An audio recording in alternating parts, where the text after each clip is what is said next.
I think that during the time I've lived in London, which is since the 1980s, has been a particularly significant time of change, because in the early 80s it was sort of the end of the whole post-war welfare state period, when the state was the main driver of change in the city. That model had got worn out and in a way corrupt. I mean, I don't mean literally criminally corrupt, but it had become sort of morally, intellectually worn out. And then we had Thatcherism, and then we had everything that came with that. We had the Big Bang. So then that started the idea of, or raised the importance of the idea of a market-driven city. And we've really been pursuing the logic of that ever since. And we've been reaching a point where, in some ways, that logic is looking more and more questionable, in particular in its ability or inability to provide housing. The book is called Slow Burn City, which is a description of kind of what London is at its best. It's a sort of ideal. And the idea is that cities are always consuming themselves, remaking themselves out of their past. So the past is the raw material for the future. So cities don't stop changing, moving, growing, being reinterpreted.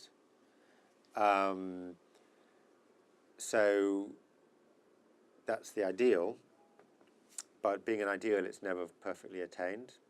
And what actually happens is that sometimes it burns too fast, that it actually occasionally literally catches fire, as has happened, or is sort of partly burnt in riots, but that it actually sort of consumes itself too fast, destroys its essential fabric, and creates a sort of sterilizes itself. And I think that's the sort of danger we have. I talk about the already there in the book, the importance of the already there, because if something's already there, there's almost always something good about it.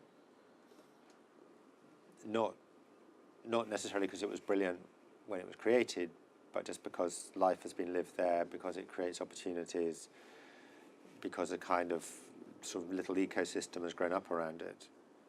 And if you wipe something out, then you lose all of that. And of course, sometimes you have to. You can't keep every little fragment of an old city. But it's almost always easier to achieve what's good about a city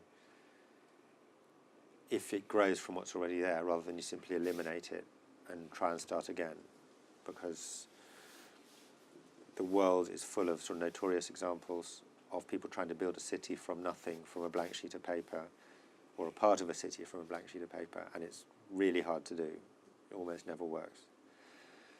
Or it takes a really long time.